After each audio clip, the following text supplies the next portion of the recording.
ফেসবুকে যাদের long video upload করতে গেলে বিভিন্ন ধরনের পার্ট বাই পার্ট হয়, এক কথায় 3 মিনিটের ভিডিও বেশি আপলোড করতে গেলেই সে ভিডিওগুলো পার্ট বাই পার্ট হয়, তাদের জন্য আজকের এই ভিডিওটি।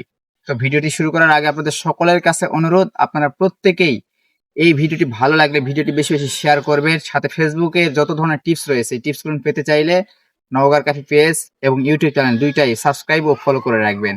তো চলুন ভিডিওটি শুরু করি। প্রথমত আপনারা প্লাস আইকনে ক্লিক করবেন। প্লাস আইকনে ক্লিক করার পর রিল যে অপশন আছে, রিল অপশনে ক্লিক করবেন। এখন ভিডিও সবকিছু রিলস, সুতরাং রিলস অপশনে ক্লিক করে আপনার লং ভিডিওটি সিলেক্ট করবেন। এখানে আমার লং ভিডিও রয়েছে, এই লং ভিডিওটি আমি সিলেক্ট করলাম। সিলেক্ট করে নেক্সট অপশনে ক্লিক করলাম। নেক্সট অপশনে ক্লিক করে আপনাদের উপরের যা টাইটেল দেওয়ার কথা, যে টাইটেল সেটা দিবেন আপনারা। তো আমিও দিয়ে দিচ্ছি। নিচে যে ডেসক্রিপশন সেটা দিবেন, সাথে হ্যাশট্যাগ দিবেন। তো আমার নগর ক্যাফে হ্যাশট্যাগ, এরপর লোকেশন দিবেন। অবশ্যই ভিডিও আপনি আপলোড করতে চাইলে লোকেশন দিবেন।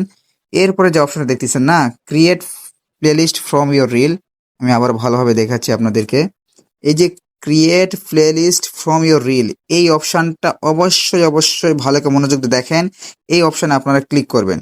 ক্লিক করার পর এই যে দেখবেন যে এখানে create playlist from your reels over 3 minutes, 3 মিনিটের বেশি হয়ে গেলে সেই ভিডিওগুলো পার্ট বাই পার্ট হয়ে যায়। যেটা আপনাদেরকে বলছি যে এই পার্ট বাই পার্টগুলো আপনারা অফ করতে চাইলে এই অপশনে ক্লিক করে অফ করে দিবেন, সাথে সেভ করে দিবেন।